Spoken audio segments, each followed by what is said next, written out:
Isa pa sa mga tinaguriang aphrodisiac daw ay ang eel. Ito, black eel ito, igat or palos.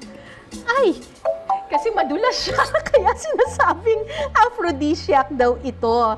Tuturuan din tayo ni Chef Reggie kung paano iluto itong black eel na ito.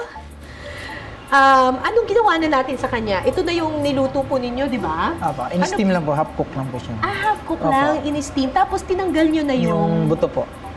yung boneless buto. na po siya. Boneless na. Okay. Alright. Sige, simulan na po natin, Chef.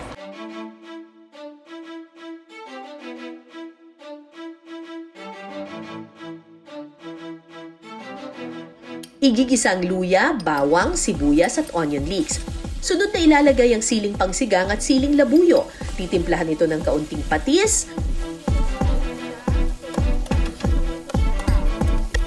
Black eel. matapos mag-caramelize ang mga aromatics, ilalagay na ang igat.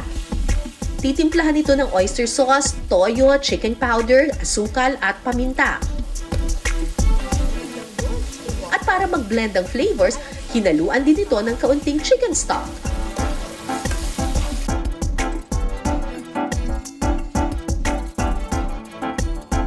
Wow! Look at this. Oh, black eel in oyster sauce.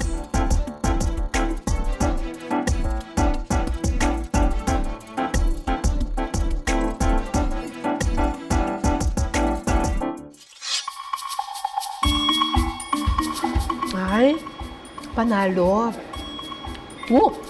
Medyo maanghang ah. Super lambot nung eel. Kailangan may kanin. Buti na lang may baon ako. Kailangan lang maingat kayo kasi merong pang konting tinik doon sa may sides.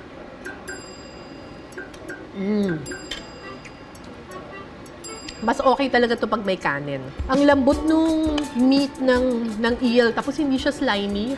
Usually, yung natitikman ko na luto sa eel yung may gata eh. So, bago ito sa aking panlasa, yung oyster sauce ang nilagay.